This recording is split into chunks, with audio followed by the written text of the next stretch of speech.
You're listening to Shoot the Hostage. I'm Sarah. And I'm Dan. We're a movie-obsessed couple that delves into a different film each week based around a theme. This season the theme is aliens, and we're covering 8 extraterrestrial themed movies. Shoot the Hostage contains explicit language and mature content, as well as major spoilers for the chosen film. We really hope you enjoy listening and stick around.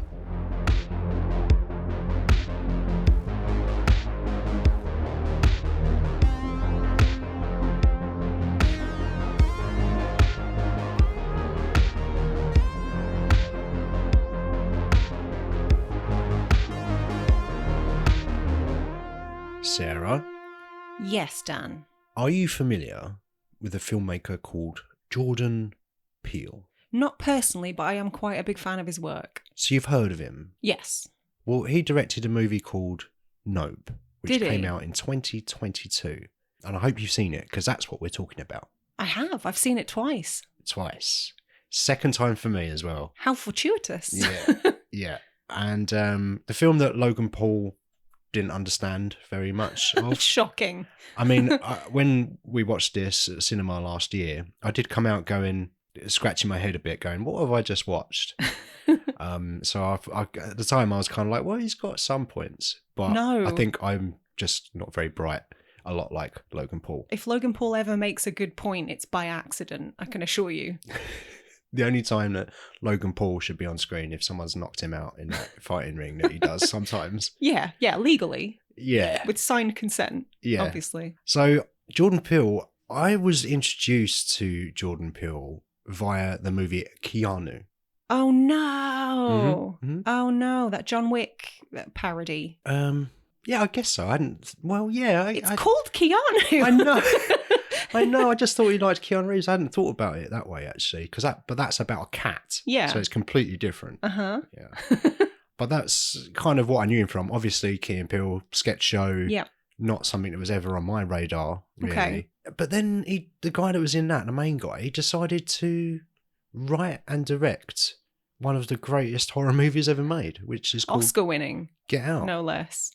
Yeah, and which is just, I love that movie. I think it's so rewatchable. Mm-hmm. And it's tricky because he's made 3 proper movies now, hasn't he? he's made 3 actual like bangers Yeah. of movies. And I just wonder, I'm sure we'll talk about it, but I just wonder where he's going to go and what else he's going to make. Who knows? I really, really hope, hand on heart, that he stays in the horror genre, because I think he's very talented within it. But who knows? Yeah, I wouldn't mind him exploring other genres. I think that could be quite fun. So the budget for this was 68 million. Wow. Which I thought was cheap. Really cheap. For considering how this movie looks. Like, we both kind of commented on that within minutes of the second watch. Just like, God, he knows how to make a beautiful looking film. Yeah. At which point, I think you mentioned, is it the DOP or the cinematographer? Yeah, Hoyte van Hoytema. The first credit that I would have recognised him on was Let the Right One In. Oh, right, okay. So he worked on that. Oh, wow. What was the remake of that called? Let Me In, I believe. That's it. I always worried that I've accidentally said the remake instead of the original. But yeah, Right.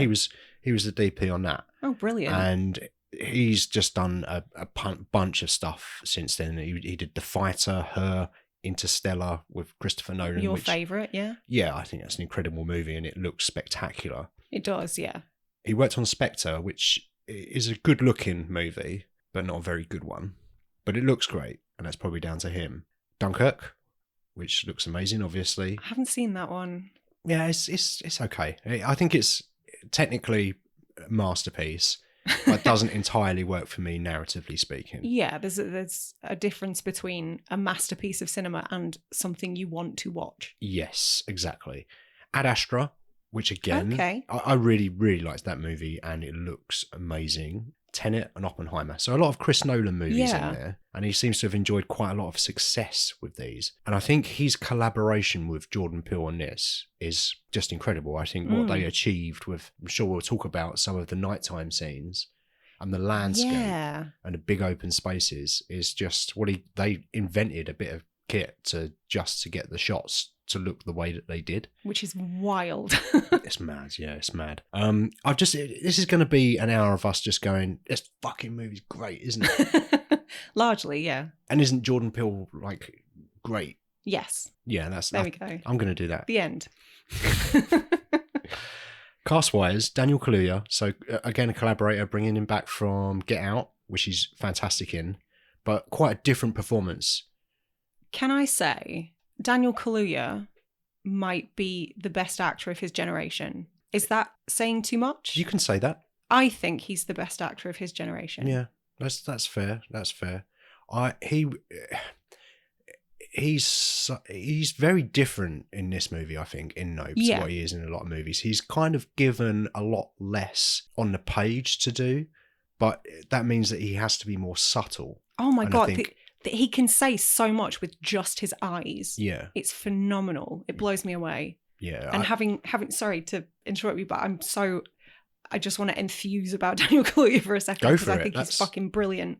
But having seen him gone from this like teenage oik in Psychoville, which was what the League of Gentlemen guys did afterwards. Right. Really, really different to the sort of roles he's doing now, to things like Sicario and Judas and the Black Messiah, and Widows is one I always come back to, because holy shit, he fucking terrified me in Widows. Yeah. I think it was the first time I'd seen him play a villain, and he was so good. Like, he has got such range. You've sold me. He is the best actor. Right? Just from when you mentioned Widows there, I've got that written down, but I couldn't really remember his performance in the movie. Oh my God. And I'm getting chills now. Yeah, that's just because my memory is a bit shit. But yeah, now you mention it, him in that as the bad guy was just terrifying. Yeah. And the difference between that and all of the other movies you've just mentioned. Queen and Slim as well. And Queen and Slim was fucking great as well. He's number one, he's really good at his job. Yes. And number two, I think his agent deserves a few quid as well, because he's whoever's responsible for him picking the projects that he's a part of, just some really good decisions. Yeah. Good decisions, good at your job. Double thumbs up to Daniel Kaluuya. Yes.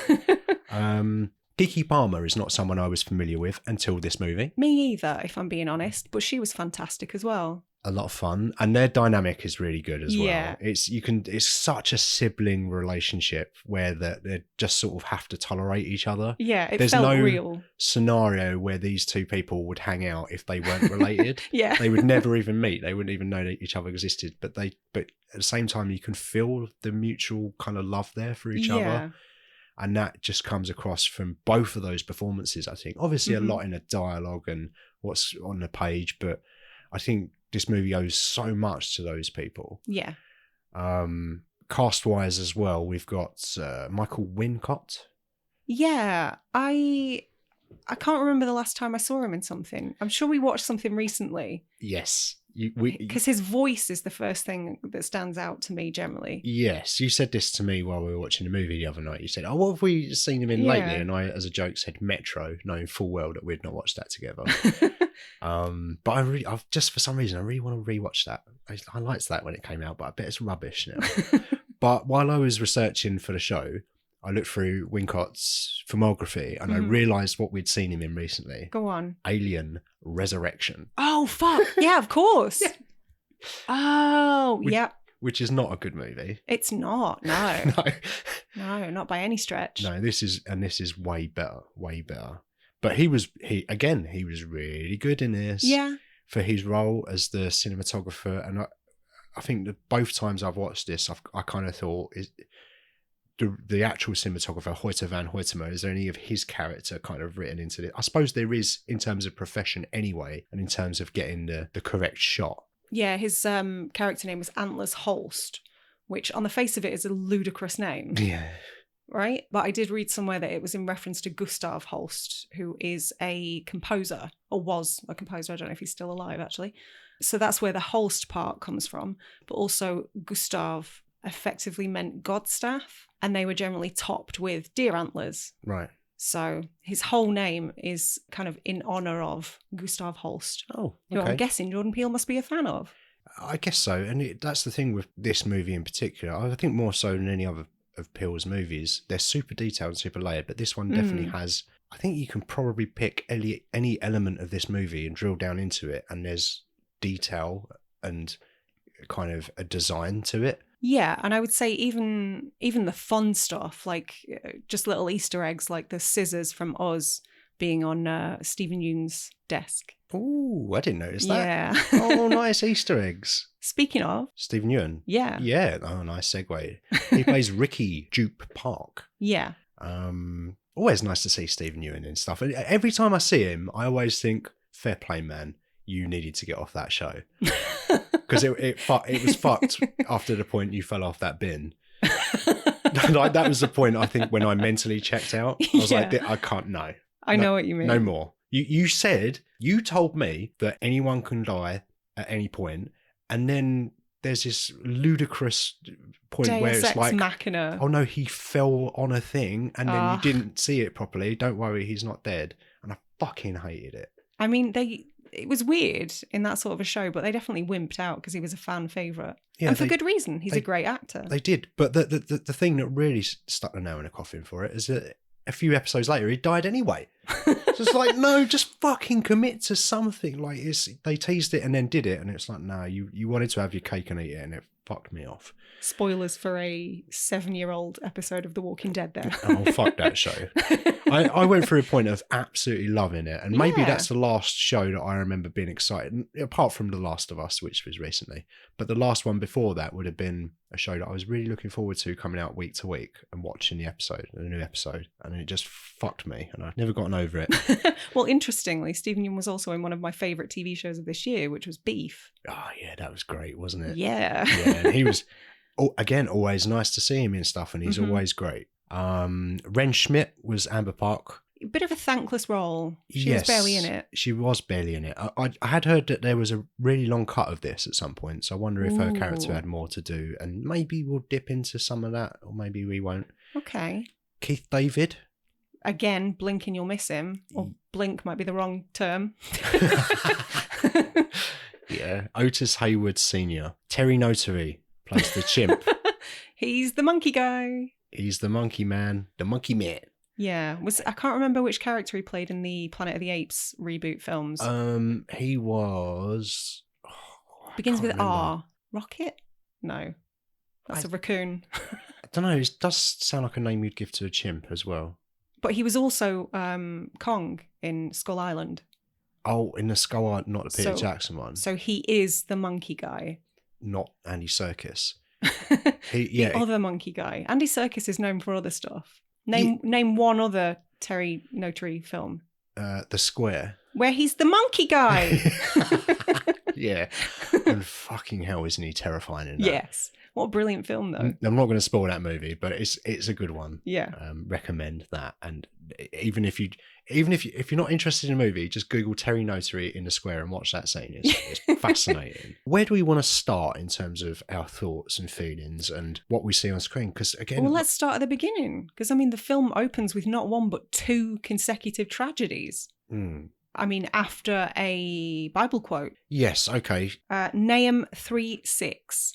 Nahum, the book of Nahum. Oh, it's a book. Yeah. Okay. Which was to do with, don't quote me on this because it's been a very long time since I read the Bible.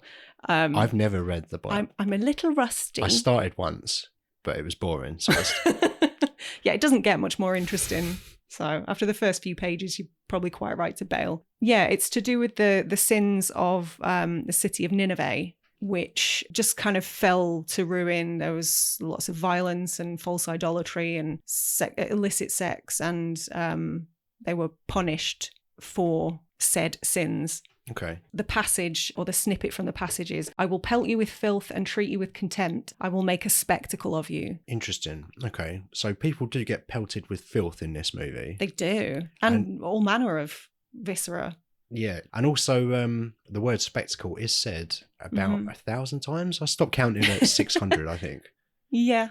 So it's quite, I mean, when I said at the start that I didn't really understand this movie, the first time I saw it, I got the spectacle part. But what confused me was the gaudy stuff and the chimp and the Stephen Yeun character. Okay. And actually on rewatch, it's quite obvious what those characters were there for. Mm-hmm. So yeah, it does reward a rewatch for sure, because Stephen Yeun plays Ricky, as we said, Ricky Jupe Park, and he was a kid on a sitcom in the 90s, 97, 98 or something. And there's a tragedy that happens on the set because a balloon pops, and the chimp Gordy just goes nuts and starts hitting people and stuff, and it's super, super violent. Kind of returns to his primal state. Yeah, and I guess that obviously feeds into the idea of we're trying to shoot part of nature.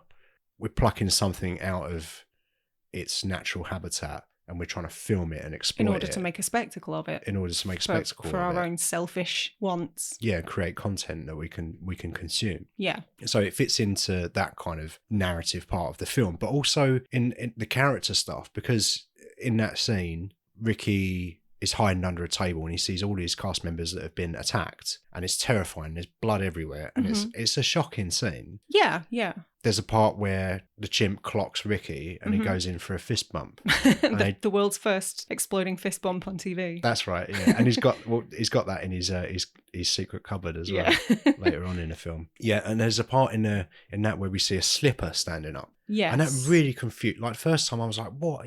Like this, I don't know what this means. This is very confusing.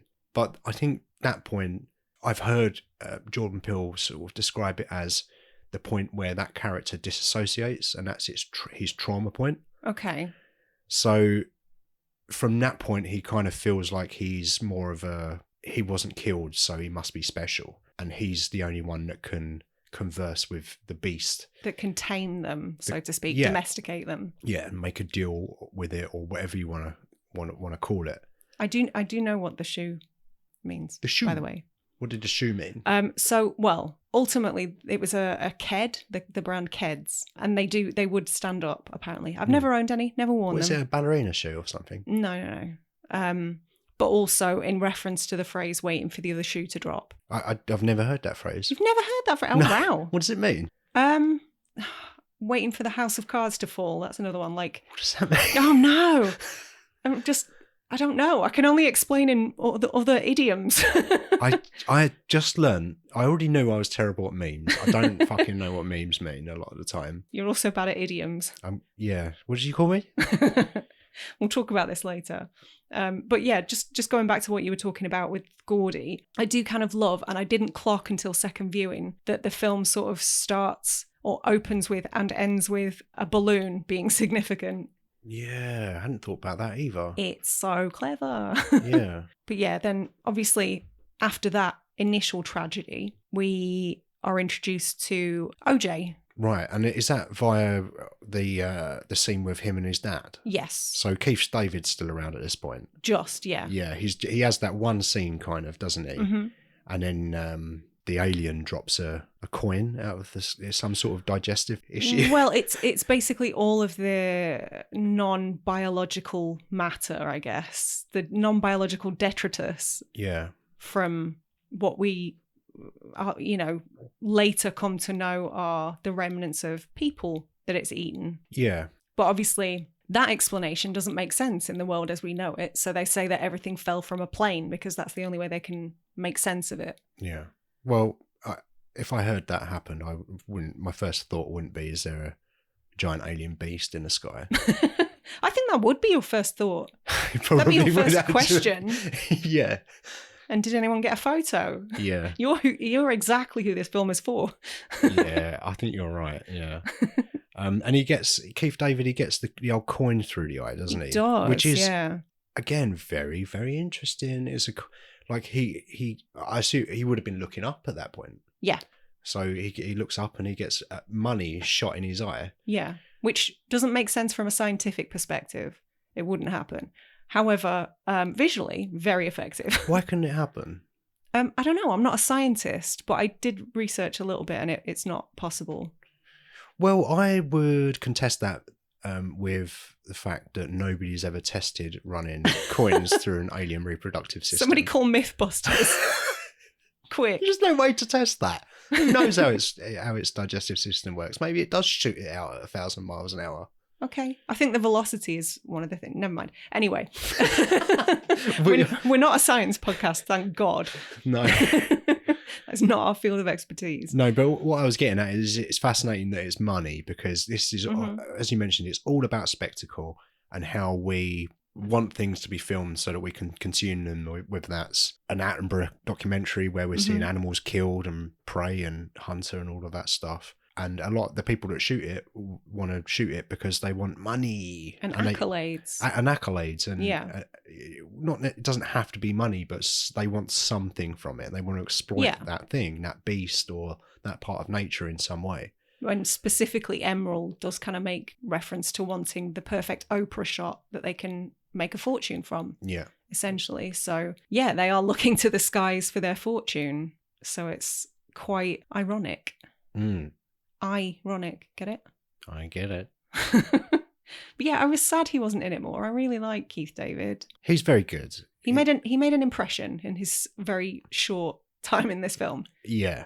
Yeah, and also like early on in the movie as well, you get the sound stage. I think that's the next scene, basically. Oh, is it the next one? Oh, okay. Blimey, let's not go scene by scene. But I picked that scene because I found that to be very telling on the two main characters and how they operate in this world, because you've got... And a very clear picture of their personalities. Yeah, and how they interact with each other and the different ways they kind of rely on each other, because Otis has been brought up by his dad to look after these horses, and up to that point you assume that his dad has managed the business, which is the business of giving horses to movies so that they can film them and they can be in films. But also backed up by the fact that when Emerald's kind of giving the speech, the spiel, when she finally turns up, she's talking about their great-great-great-great-granddad, but she forgets a great. Okay. Otis corrects her and said, "You missed a great." Oh, really? Which makes it all the more obvious that she was just repeating the spiel that their dad would have said. That is fascinating. You know what? I thought I would pick that scene because it's telling on the characters, but it's even more detailed than I thought, because I kind of feel like the Otis OJ character is kind of maybe on a neurodivergent scale. He's so relatable. Yeah. He just does not want to perform, and he's socially inept. He's Oz. Yeah, he kind of doesn't want to make eye contact, which feeds into the narrative. It's fucking so clever, this movie. Which feeds into the narrative of the movie, and he's pissed off because he needs to give a speech to these Hollywood people, but it's supposed to be his sister giving this speech, so he starts it, and you can see that he doesn't really want to be there, doesn't want to be in front of people, doesn't want to be the centre of attention. Yeah. So when M comes in and takes over, he's very pleased. Relieved. Yeah, but he's pissed at her as well. That whole scene is so multi-layered, because I think there's a point at which they're referred to as Hollywood royalty, and the director that's on set is Oz Perkins, who's also a director in real life. He directed February, also known as The Black Coat's Daughter, and Hansel and Gretel, or is it Gretel and Hansel? I can't remember. The Witch Hunter. No, the not Jeremy that one. Renner one. Definitely not that one. But he's the son of Anthony Perkins. Oh, really? Yeah. Oh, great. So loads of layers going on. I love Jordan Peele's movies. Right? They're so good. They're so clever and so detailed. And also the actress asks what the horse's name is, and OJ responds with Lucky, and she says, "Oh, is he?" And Lucky does, in fact, one of the few horses that survives. Survives the movie, yeah. My first dog was called Lucky. Oh. He's not alive anymore. Well, I figured. It's 30 years ago. But yeah, and I enjoy hearing the name Lucky for pets because it makes me think of him. He was a good boy. They're all good boys. Yeah. That's sweet. Yeah, great scene. That's the first time we see Antler's Holst as well. Yeah. Michael Wincott in that role. And he kind of disappears for a while after that. Yeah. And then you don't see him until they discover the beast in the sky and want to get him on board to try and film it in the third act of the movie. I think do you know who we missed from the cast list? Oh, no. We missed someone, didn't we? And I've only just realised. Oh, Angel. Yeah, that's the one. It's Brandon Perea, and he plays Angel Torres. Not Dave Franco. No. Honestly, he looks and his mannerisms are so much like Dave Franco. It wigged me out. Yeah, it could have been a Franco. It could have been Franco 10 years ago, I would say. You could have put him in that role. Can we just give him all of the roles that would have gone to James Franco? I assume James Franco would have been in Twisters then, the sequel to Twister, because he's in that. He's going to be in that, which comes out next year. Oh, good. I mentioned that a few times. You're not interested in that. My excitement is palpable. I'm looking forward to that. Yeah. I can't believe we forgot. He's great. Yeah, and I only thought about it because I was thinking, what other scenes do we need to mention just to lay the groundwork? And I was going to say he comes into it and kind of clues them into a lot of information about what they're seeing, right? Yeah. I mean, it's... Because OJ is he's the one that he's there when his dad dies. Mm-hmm. He sees what happens to him, and then he starts to see some weird shit in the sky. Yeah, and he thinks he knows, doesn't he? He's like, it's a UFO. Yeah. After seeing it the second time, I would say. At what point do they figure out it's coming from the stationary cloud? That is Angel, I think. Right. I think that's Angel because they set up the cameras. Because he's going through the footage. Right. Right. Yeah. But before that, I think there's that weird Shyamalan-esque fake out scene in the stable where he punches a child. Yeah, which was very funny. It made me laugh too much. But I mean, you mentioned the other day that you'd seen the criticism that someone had said that, was it Us, in reference to Us? It was in reference to Us. Somebody had said they didn't like the unintentional humour. Yeah. Jordan Peele's a comedian. Do you really think he doesn't know what he's doing? Which is weird because he's so good at those moments. But there's a thread of comedy throughout all three of the films I've seen. Yeah. Get Out, Us, and Nope are all very funny in their own right. They are. And I would say this one out of his three is probably the closest to a summer blockbuster, I would say. And I think For scale, more than anything, yeah. For scale, but also it is homaging a few kind of alien and summer blockbuster type movies, and the most successful, some are shit and some are great, but I think the most successful ones, like Jaws, which comes up in this movie, do have some really funny bits of dialogue in them and character scenes. And I think he's really well suited to that. So when we said earlier about I wonder what he's going to do next, I would like to see him do a blockbuster. Okay. He's got such an interesting brain. Like a disaster movie, a riff on disaster movies, maybe. Something like that, or just a space movie, or give him a Guardians of the Galaxy reboot. That would be fun, I think. Okay. Do you know what we haven't talked about? Just to go back a scene when they're talking about, which I think is quite an important theme that's not touched on a huge amount, but I think is quite integral to the plot. And that's the footage of the black jockey on the horse. Yeah. I did a bit of digging. I don't know too much about Edward Maybridge, but he sounded like a lunatic. Okay. The two things he's most well known for are those images, the still images that he turned into moving footage. Not just the jockey, there was a bunch of other stuff. There was one with capybaras, I believe. But also he killed a dude. On purpose? On purpose. Straight up whacked a dude. Okay. Yeah, he murdered somebody that he thought seduced his wife or his ex-wife and had, he thought, fathered the child he thought was his. Right. But his plea at the trial, at the murder trial, was insanity, and they let him off. Oh, okay. Fair enough. So got away with murder. Yeah. So the biker. Did you know that the biker in the movie that turns up in the third act? He, I don't think he's named in the movie, but he's named in the credits as Ryder Maybridge. Did you say Maybridge? It's with a U, so I don't know how to pronounce. They said Maybridge in the film. Did they? Yeah.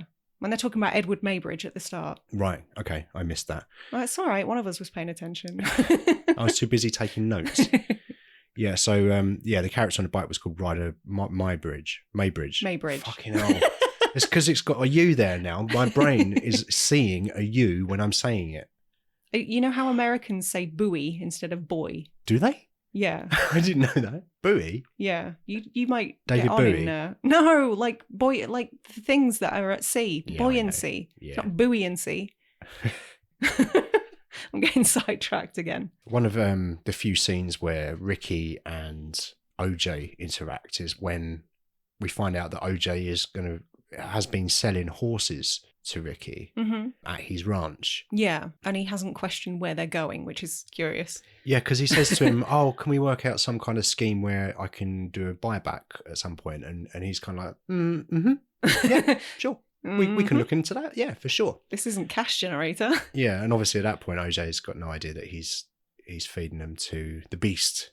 The beast. I'm going to call it the beast. Does it have a name?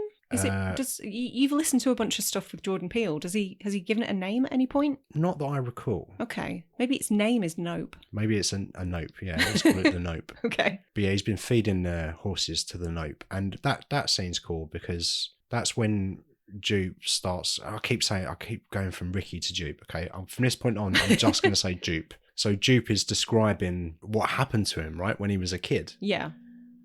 And on that set, was it the sitcom thing, Gordy's There's house? There's a Gordy here. Yeah, Gordy's house. There's a Gordy here. Yeah. And it's interesting because when he's telling a story, he doesn't tell the story from his memory, which could be, even if it is from his memory, it could still be falsified or... Yeah, PTSD does strange things to you. Yeah, misremembered, and no memory is kind of 100% accurate. Mm-mm. But it's interesting the way he decides to tell the story is via an SNL sketch that had recreated that scene. Yeah. So that's interesting, the way that he's choosing to remember that event rather than... and he's adding a layer of disconnection. Yeah, you're exactly right. He's adding a layer of disconnection, and he's tying it in with the entertainment industry. It's not a direct memory. Yeah. He's remembering a copy of the original, which is also interesting in terms of how media is made. And there are no new ideas. There are just kind of combinations of existing ideas, various kind of ideas smashed together. Yeah, for sure. That's when he says to Keke Palmer's like, "Oh, have you got a secret cupboard there?" And he's like, "Yeah, I've got a secret cupboard. Come and have a look. I usually charge for this, but you can have a look." And he's got all of this memorabilia in there behind glass, and it's all protected, and it's his mind, right? That's kind of like what lives in his brain is all of that stuff that's hidden, sectioned off behind this show that he's presenting to the world. And his character is not in it a bunch. He's in it. Stephen Ewan is in a couple of really important scenes, and he pops up again when he's doing the show, right? Is that sort of leading into the third act of the movie? So interestingly, it's basically at the halfway point, because when he says to the audience, in an hour's time, you'll see a spectacle, or so, I can't remember the exact quote. It's probably spectacle. Paraphrase. But he does say, like, in about an hour's time, you'll witness a spectacle. And that is almost exactly an hour before the film ends. Really? Yeah. Oh my God, this guy. How does he do it? Must have a good editor as well. Yeah. And Jupe, when he's doing his presentation to the crowd, he's wearing a cowboy costume on it, which is, I didn't clock first time, but there's a UFO on the back with the little, I'm going to suck you off into the ship. The beam. Stop saying suck you off. Seriously. I'm going to soundbite that. People are going to question what kind of podcast this is. Yeah. But also in the crowd, he gives a shout out to Mary Jo, who was his co-star on It's Gordy Time. And he says it was his first crush, and she's wearing like a hat with a veil. A netting. Yeah, that's it. Like a veil across it. So you can't see her face. So her face is distorted. And we find out that she was horrifically attacked by this ape and ended up being deformed as a result. Did you clock that she was wearing a jumper with her headshot on it? I didn't spot that. Neither did I. I heard it on a podcast today. Someone mentioned it. Did you go back and check? No. Okay. But I did check on Google. Okay. And Google confirmed, or someone on Reddit confirmed anyway. So I take that as fact. Fair enough. We can Google it and see if there's an image of it if you like. Okay. I believe it's the same actress as well, playing the younger version and the older version. Oh, okay. Yeah, I suppose you can get away with that if there's a veil. Yeah. Yeah, fair enough. So that character was kind of... There was a real-life chimp attack, right?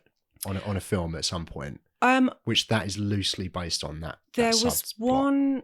So the really famous one wasn't on a film set. There was a woman in America who had a chimpanzee as a pet. A chimp called Travis. Right. And it made international news. It's a really, really famous case. Basically, it ripped half her friend's face off and mauled her really, really badly before being shot dead by police. Right. So really, really sad. Sad for the woman, sad for the chimp. Tragic case all around. Yeah. I don't recall hearing of one on a film set. No, I think you're right. I think that's the one. I couldn't remember when you said Travis. First of all, I thought, oh yeah, we did Fire in the Sky last week with Travis Walton. So that's the link to the last episode. There we go. We can get that out of the way. Did it. But yeah, I think you're right. When researching for this show, I did Google real life chimp Mary Jo character or some combination of those words. And I did see the words Travis. Okay. The chimp. Travis the Chimp. Yeah. His surname is the Chimp. Yeah. So it's again, he is taking nuggets of truth. Nuggets of truth. Again, going back to the first moving picture, and adding all of these layers onto his fiction, which is just a really interesting way of grounding a picture in reality. It's smart as hell. It is, because he tells these ridiculous concept movies. But some of it is familiar. But none of them, I would say, out of the three, Get Out, Us, and this, I would say Us feels the most like it doesn't really work, because there's just, I'm not going to spoil that movie, but there's just the things that happen in it. I'm kind of like, yeah, but this doesn't work, does it? Too uncanny for you. Yeah. And that's not to say I don't like it. I think it's a really great movie. It's a lot of fun to watch, and it's just brilliantly made. But I think there are too many holes in the logistics, maybe? Maybe. And it's weird because all three of those movies are ridiculous. Yeah, in different ways. The central concepts are ridiculous. But for some reason, Get Out and Nope, I just think have enough about them where I can look at it from multiple different ways, and it just kind of fits. I think this one more so than any of the others. Yeah. There are so many different themes here, not least of which, obviously, going back to the start again, but we all know the name Edward Maybridge at this point, but he was a white dude. We don't know the name of the black jockey that was in the photos made famous. Yeah. So it's kind of like black people being erased from their own spectacular points of history. Right. Like, they've made these leaps and bounds, they've done phenomenal things, and they're being erased from the stories, which I think is kind of interesting in the context of this film. Yes, and like this movie, I would say it's not hugely about race in the same term. Obviously, Get Out is almost exclusively about race, and but in this one, it's just got that nugget of reality, as you said, the black jockey on the horse. Apparently, I was reading earlier that a lot of jockeys around about that time were black. Yeah, I believe so. It kind of affected, I don't know if this is true, it's just what I read in one article, but it kind of affected them badly because of racism, which is, it probably is true, mid-1800s or whenever it was, mid to late 1800s. Yeah. A lot of jockeys were black, but as it became more and more exclusive, they began to be phased out and taken over by white jockeys. And it's interesting because in this movie, the guy on the bike, who is called Maybridge, is obviously a reference to that director. Yeah. We don't see his face. I would assume he's a white guy. I really enjoyed that his helmet was completely mirrored. Yeah. Almost like, and he's the TMZ guy, which is like bottom of the barrel media. Yeah. So it's kind of like reflecting our grotesqueness back at ourselves, going, this is what you want. Yeah. This is the sort of shit you consume. You have to face it. You've got to face yourself in this. Yeah. Should we talk a little bit about how this movie looks? Which is, we did touch on it earlier. Yeah. I think we need to give it a bit more time because they did invent a technique for this, or Hoyte van Hoytema did. Right. He says that he thought about it actually before this movie was conceived. Okay. And he decided that he would try this idea that he had on this film.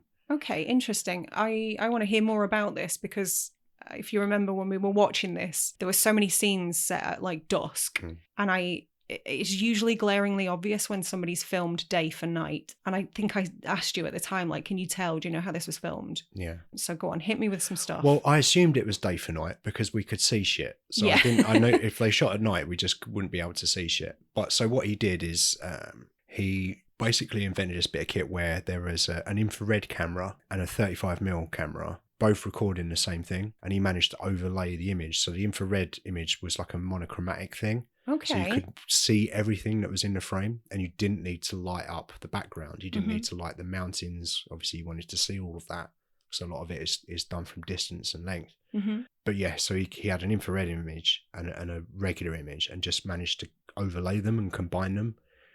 And that gave him the kind of day for night. And a lot of the sky, actually all of the sky, I believe, was CGI as well. Yes, I heard that too. So it's a really interesting mixture of a practical solution, but it feeds into the way that you view it as well. And yeah, I think that's a technique that I imagine is going to be used well, from this point forward, I would say, because this is probably the best looking movie I've ever seen shot at night.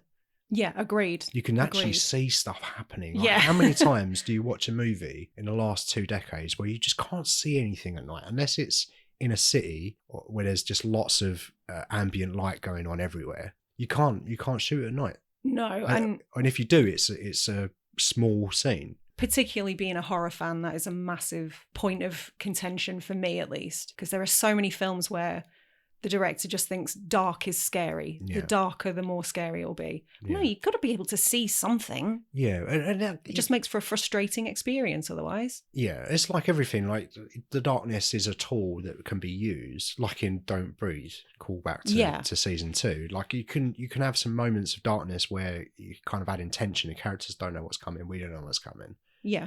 But especially when you know, production designers that must just design a great set, a great looking set. And what was it we watched? I want to say maybe Army of the Dead. Yeah, I think it was. Where and everything was just out of focus in the background. Yeah, and in a similar way, if they create a set and it's dark and you can't see it, it's like, man, if I was a production designer and I'd done all that hard work, I would be gutted. Yeah. So before we start talking about the third act, which is probably where we want to focus the rest of our time, I'm guessing. Yeah. Talk to me a bit about the name. Whose name? The movie name. Oh, right, okay. Because Nope is, well, I remember before this film came out, Jordan Peele posted a teaser on his Instagram. Right, yeah. And it got shared far and wide, especially amongst movie fans. And there was a lot of conjecture at the time about people thinking it was an acronym for Not of Planet Earth, and that perhaps too much had been given away by that. But I did read somewhere that Jordan Peele had kind of rubbished that idea, that wasn't the case. But I did find a passage where it says, he says, the title speaks to the idea of the audience reacting to what they're thinking and feeling in the theatre. When you tell people it's a scary movie, a lot of the time they say nope. So Peele wanted to acknowledge those people with the title and bring them in. This is about the person who thinks they don't love the horror movie, to show them that maybe they do. Okay. But you told me that that's not accurate either. So I listened to Smartless with Will Arnett and Bateman and Sean Hayes. Your new favourite. My new favourite. Love that show.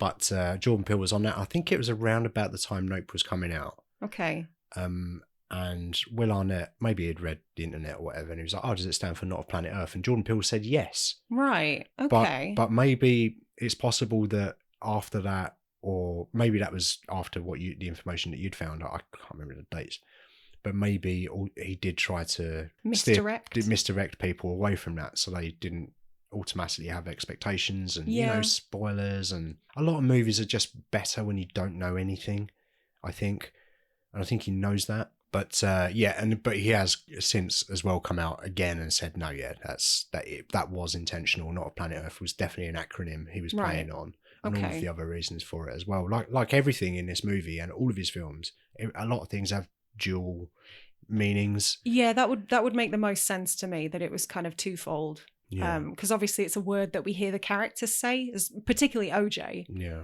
they say nope repeatedly. Yeah, and I kind of love that plays into the notion that, I guess, Jordan Peele is at the moment a horror director. That's what we know him for. Whether or not he branches out, that's yet to be seen. But within the horror genre, obviously it's become a bit of a joke these days that the black character is always the first to be killed. Right. Whereas with his films, they're populated by black characters. And much like the tagline for The Blackening, you can't kill us all first. Or we can't all die first, something like that. Yeah. And I think something that I really enjoy about his films is that he's turned that shitty trope on its head and populates his films with black characters that make pretty good decisions for the most part.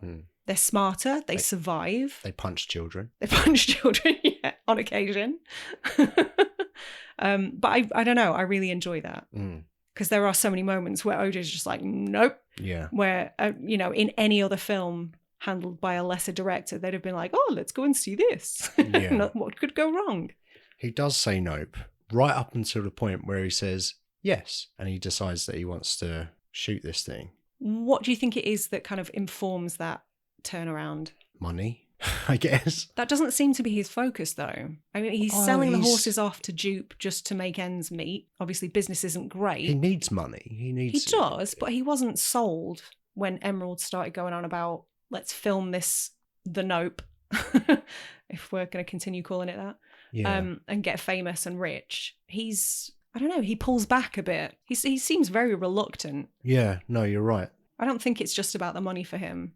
The Antlers Hulse character, he's back in this third act, and I think when we talk about OJ's motivations, I think Hulse's motivations are very clear. Yeah, his make far more sense, especially with reference to like the magic hour. Yeah, even though he's a bit cryptic in what he says, and that's actually commented on by Angel. He said something cryptic and he's fucked off. Yeah. But at that point they'd just got the shot that they were looking for this alien, and he says no, as you just mentioned, that he wants to get another one at magic hour. But I think you see earlier as well, he's taking a pill, so he must have some sort of health issue. That's what the film's saying, right? So I think he's saying like, look, I'm going to die here, but I'm going to get the greatest shot of all time in history, and I'm going to die. Maybe I'm probably going to die. Maybe I'm going to die, but I'll never be forgotten.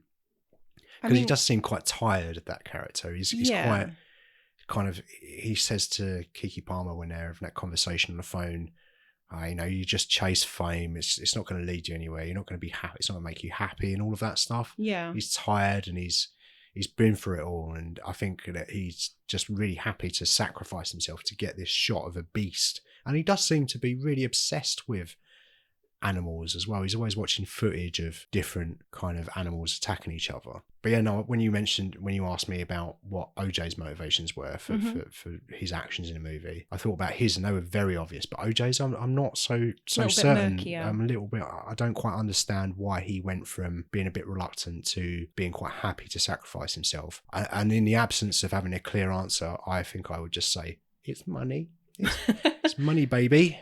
Or maybe he realises that Emerald is the only family he's got left and knows she's invested and doesn't want to leave her to it because she's effectively in peril at the end. Yeah, possibly. When shit hits the fan and people get sucked up into the Nope. When they get sucked off into the Nope.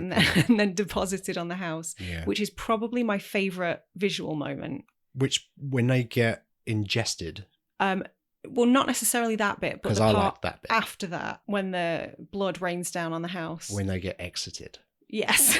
Yeah. When they get blown off. When they get blown off the house, yeah. I really liked seeing just the humans in that small space, and you work out this is some kind of intestine, right? Oh God, it made me think of the Borderlands. Yeah. Ugh. Right. Oh, spoiler for that movie. Shit, sorry. Oh, we mean the Tim Roth computer game Eli movie. Roth. Yeah, Tim Roth. Who's Yeah. Tim Roth? Tim Roth is the guy. It's yeah. The reservoir dog. That scene when all the humans are sucked off into the intestine and they're just in there is so claustrophobic and terrifying. I think maybe there's so many images in this film that I think of. Now, whenever you say Nope to me, there's a good 4 or 5 that will just stick with me. Because it's so stunning. Yeah, right? And one of them, I think, is the scene that you were alluding to, is where it's raining blood on the house. And you just see the blood, the house just covered in blood, where the aliens eaten these humans, and it's now getting rid of all of the unnecessary stuff that it doesn't need in its body anymore. Detritus. Yeah, that's a word that I don't know the meaning of. Does that mean when you can use both hands to do shit? Ambidetritus. Yeah. No, it does not. Yeah, there's that image. I think is going to be an iconic image. Yeah. The blood over the house. Also, the sky dancers. That's what I think of. What's that? The windy, blowy, colourful dudes. Yeah. I don't know how to describe them. Yeah. That are always outside car salesmen. What are they called? Car washes. Yeah. The windy men. Long boys. Yeah. The windy long men. Yeah, that's it. But they're female if you watch Broad City, right? Yeah. So they settle them up in the field to let them know where it is, right? Because when the beast is flying around, because it knocks out all the power. Yeah.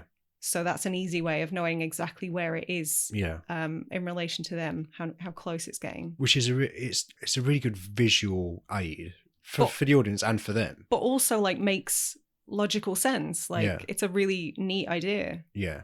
but also it has the bonus of looking really good. Yeah.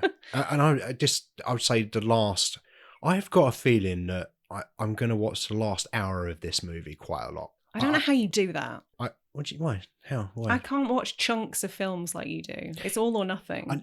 Do you remember the other day when I was like, oh, let's put, what was it? What was it we were going to watch? I was going to put on Alien Resurrection, wasn't I? And you're like, no, we've got to watch Alien 3 first. Yeah.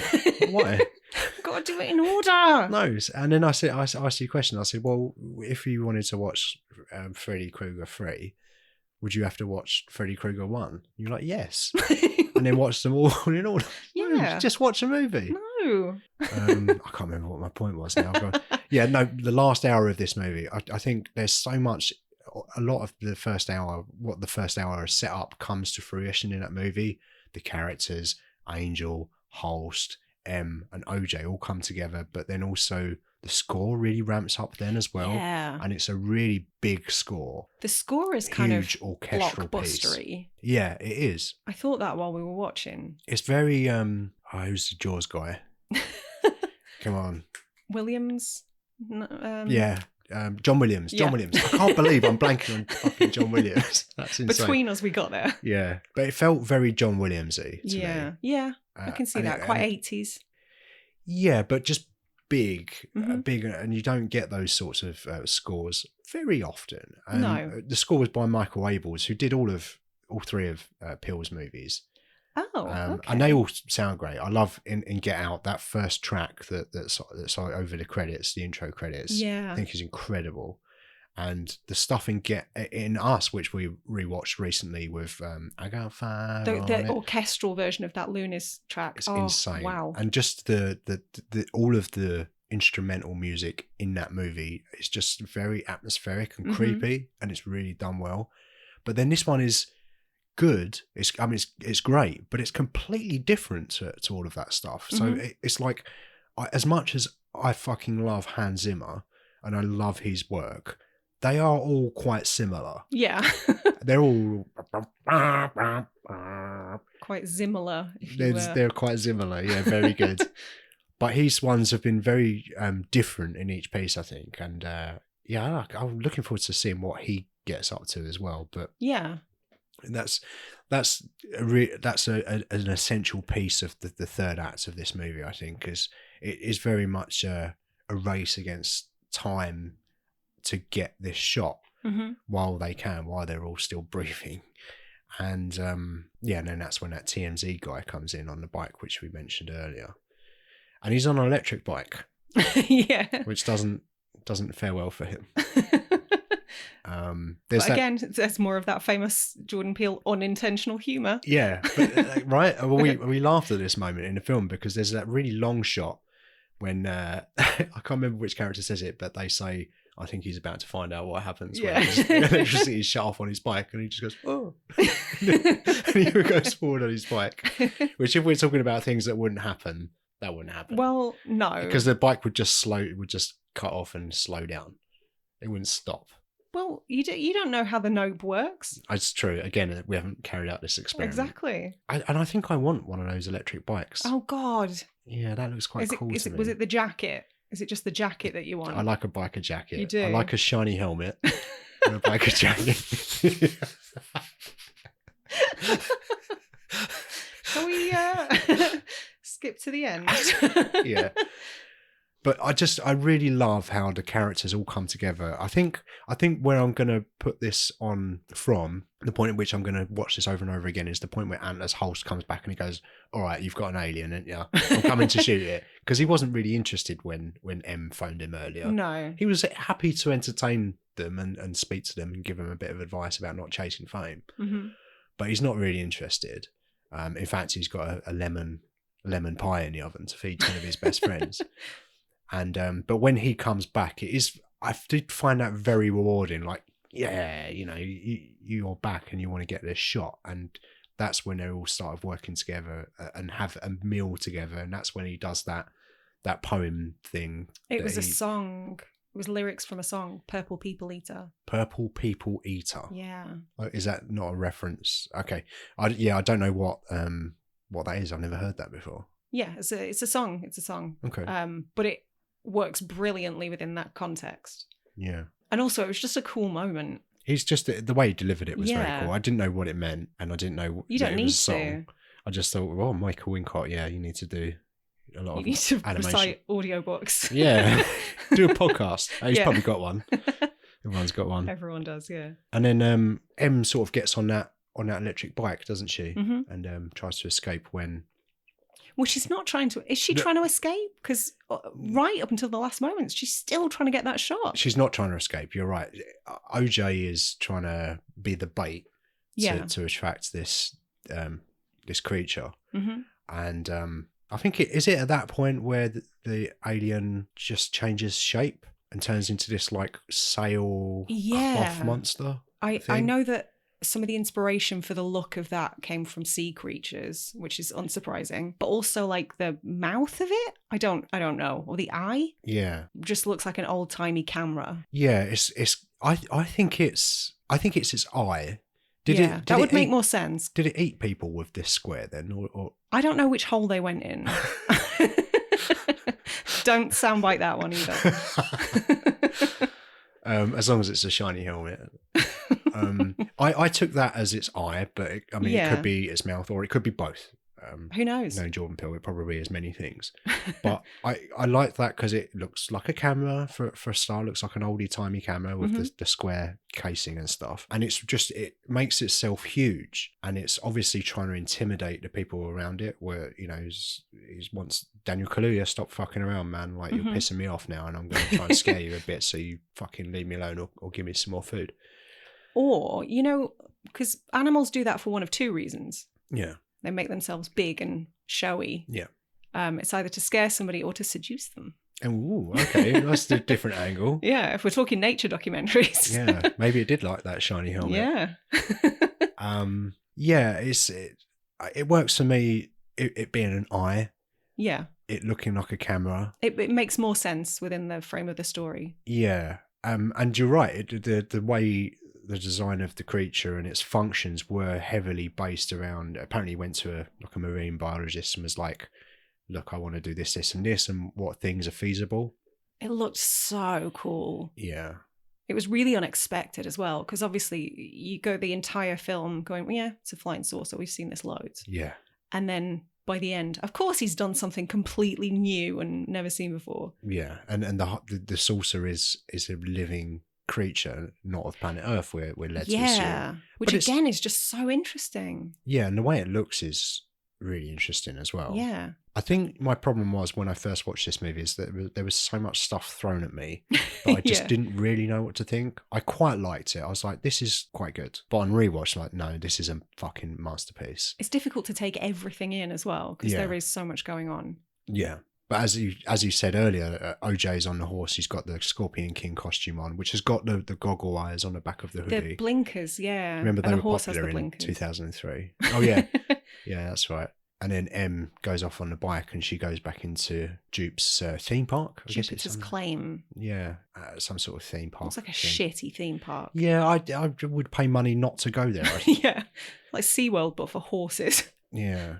I wouldn't go to SeaWorld either. No. Fuck those people. Yeah. Cunts. Not the fish. No. We want them back in the wild. Let the fish out, yeah. Anyway, that's, yeah. Free Willy. Do Free Willy. Yeah. And not in a shiny helmet way. No, that'll get you arrested. She has it on the bike back into that area, and we're reintroduced to Chekhov's wishing well, where there's the winking lights. well. The winking well. Is it called the winking well? The winking well. Oh, one vowel out. And then she's putting quarters in this thing to try and get that shot. Mm-hmm. And she releases that balloon, and the balloon is ingested by the beast, and it explodes. Yeah. Which is your Jaws ending. Yes. Yeah. Yeah. I've heard that comparison a lot. A lot of people have called Antlers Holst the Quint character, effectively. That works. Yeah, right? I'll buy that. Yeah, that works for me. It's definitely, I mean, it explodes when it's ingested a thing. The only difference was it he eats a barrel or something and Scheider shoots the barrel and he blows it up. I believe so. That's the first one, isn't it? It's been a while. Yeah. But yeah, that's kind of what I mean when I say Jordan Peele's films, or this specifically, have so much of the familiar and so much of the uncanny. Like he utilizes what we know really well and puts his own spin on them to pretty unsettling but unique effect. Yeah. And it's super rewarding as a film lover as well. I think for me, the best movies work as a piece of entertainment, but also you can kind of pick them apart and study them. Yeah, conversation starters, Easter eggs for people that know about film and cinema and where things come from and inspirations and homages and all of that stuff. And he does that, I think. And maybe this is the best example of that, I think, because it's a popcorn summertime, this movie. On the face of it, yeah. But there's so much more going on. Yeah. And it's just that perfect combination of those things. And for me, those are the most rewatchable films, and those are the most successful films, because ultimately film and cinema is about entertainment. That's why I started watching films when I was a kid, because they entertained me. You were there for the spectacle. Yeah, I was there for the spectacle. Yeah. It wasn't until I got older that I started appreciating more about it. But that's the thing that attracted me, is just entertainment, distraction, consuming the content. Escapism. Just going into another world for an hour and a half. Yeah. And he's great at it. He's great at setting up these worlds. And I know he's writing something at the moment, but what that is kind of a bit secret at the moment. I think I heard that maybe a release date or a rough aim for release was about Christmas 2024. Fingers crossed. Which I don't know if that's going to happen at this point. That's a year away. With the strikes and stuff. I don't know. It's probably going to get delayed, which fucking sucks, because this movie I imagine was delayed by the thing that happened a few years ago. Yeah, I mean, it was a big thing that kind of informed the film itself, because he wanted to create something that was a spectacle that would encourage people back into theatres. Right, that makes a lot of sense. And also, it primarily takes place outside, whereas during that period we were inside quite a lot. Yeah, wow, what a movie, man! Like, when I first watched this, for me, I was like, really good, really enjoyed it. But for me, it goes Get Out, Us, Nope. Yeah, I would have agreed with you before a couple of days ago. We shared that opinion. Yeah. And now, having rewatched it last night and thought about it a lot over the last couple of days, I think quite easily, it's still Get Out for me is still number one. Yeah. I think because I've just seen it a bunch of times and I can put it on any time you say to me, Dan, let's watch Get Out, I'm happy to watch it whenever. And then it's Nope, but a very close second. And then Us. Yeah. I'm in agreement, but I think they're all excellent, excellent films. I think Nope, it might be the better film. Might be the best film objectively. Maybe. That's not to take anything away from Get Out. No, I mean, I don't know. Look, we're not here to get into that. No, like ranking stuff is a bit of a trap sometimes, comparing this to that, but just in the context of his three movies. But it's not as if Get Out was like a rough around the edges first go. Like It was insane. He was hitting it out of the park from minute one. Yeah, and he had a lot of time to refine that as well. I assume, I don't know, but if it was his first film, you would imagine that he had that idea for a while, and he's been writing it and rewriting it and doing different versions of it. And obviously, when filmmakers become successful, they have to churn them out a bit quicker. They have to churn them out because the money people are saying, when are you going to get this thing to me? Which blows my mind, just how detailed Nope is. And how much world building there is and how things have dual meaning. I mean, there's so much that we haven't even touched on as well. Like Angel's, I think it's the number plate or the car ID ends in 1111, which is a callback to the Jeremiah verse that is referenced in Us. Yeah. OJ wears orange juice. Yeah. OJ. Emerald wears green a lot of the time. Yeah. Just silly things like that. And the motion that they do, like that I see you kind of with the two fingers. It's all about the visual, like everything kind of ties back. Yeah. He's created a really real feeling world with characters that feel fully fleshed out. And obviously a large part of that is the actors that he chose to play the parts. But I don't know, he gets a fucking great performance out of people. Yeah. I can't wait to see what he does next. Sorry, this has been so sycophantic. I know, like... People like it when we disagree more, but, I mean, this is just... I don't know, I'm sitting there trying to... I do like to be balanced if I can. I do have fun ragging on movies sometimes, I must admit. But there's not really anything that I would change or I didn't like in this movie. As I said, the first time I watched it, I didn't get the gaudy stuff. So if you'd have asked me after the first time I watched it, I would have said, cut that stuff out. It's a bit too long. Mm-hmm. But I think the rewatch and realizing how that his Dupe's character and his experiences back then in the 90s inform what he's doing present day, and in actual fact probably the instigator of the whole thing, where he's like, the beast is here, but he's feeding the beast. Yeah, he knows about it before anyone in this movie, as we find out. So it is more important that his character is given more backstory. And actually, for me, on rewatch as well, it flew a lot quicker. The movie, I felt, ran quicker because I knew where it was going. It's a brisk 2 hours. I think I could just sit in it more and just enjoy it. Yeah. Rather, the first time I watched it, was like, Jordan Peele, come on, this is going to be a movie. And then, yes, and that bit, yes, I like that, yes, I like that. Okay, what time is it? I need the chimp's back. Yeah, chimp's back. And then I don't know, it just took the pressure off a little bit, I think. And I was able to just go, do you know what? This is a fucking masterpiece. I love it. Great movie. Yeah. And apparently the body count was 43 humans, 12 horses, and 1 chimpanzee. Oh, should be more humans, less chimpanzees, and less horses. Fewer. Yes, fewer. Yes, right. Yeah, okay. So that takes us to the end of our season on alien movies. It has to. I could sit here for another hour or two talking about Nope, but we have to end it somewhere. Yeah. You were saying to me that you were kind of sick of watching alien films. I am. I'm done. Yeah. I'm done. I'm so over it.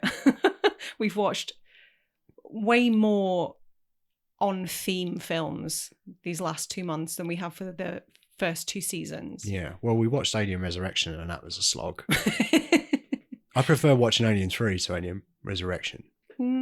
Yeah, I agree. But we're actually not quite done with aliens yet, are we? Because we've got to record our wrap show. We do, yes. Which will be out next week on our Patreon by the time you're listening to this. But yeah, at the end of the season, we do a wrap show. Talk about the films we covered, some films that we didn't, some films that we wanted to be in the season, and some that we watched peripherally to help us understand the kind of the genre and what we were watching to be able to make good comparisons. Yeah. So look out for that on our Patreon. But we'll be back December the 18th. Yeah. Yeah. Do you want to announce the theme that we're doing next? Is this because I chose it and you want no part of it? Well, I'm just going to be difficult to have no part of it because I've got to watch them and record podcasts with you about them. Season 4's theme will be folklore. Folklore. Mm-hmm. Yes. So think fairy tales, old wives' tales, myths, legends, what have you. Yeah. Okay. So that starts on December the 18th. Yep. Super excited to get going on our 4th season. Would you believe? It's gone so fast. It has. And we'll be running through Christmas. There won't be a break. We've got one coming out on the 18th of December. We've got one coming out on the 25th of December. Happy Christmas. Which is Christmas Day. So yeah, if you've got nothing else to listen to on Christmas Day, everyone's having a break. We're fucking not. You can listen to it. You can sit around a dinner table with Nan, who's farting from too much turkey. Too many sprouts, more like. Yeah. In between disappointing turkey and stuffing leftover sandwiches, listen to us. Yeah. So we'll see you then. Thanks for listening. Bye. Thanks so much for listening. If you've enjoyed the show, don't forget to subscribe and leave us a review wherever you listen to podcasts. You can stay up to date with us on Twitter, Instagram, or TikTok at @STH_pod or support us on Patreon. Everything will be linked in the description.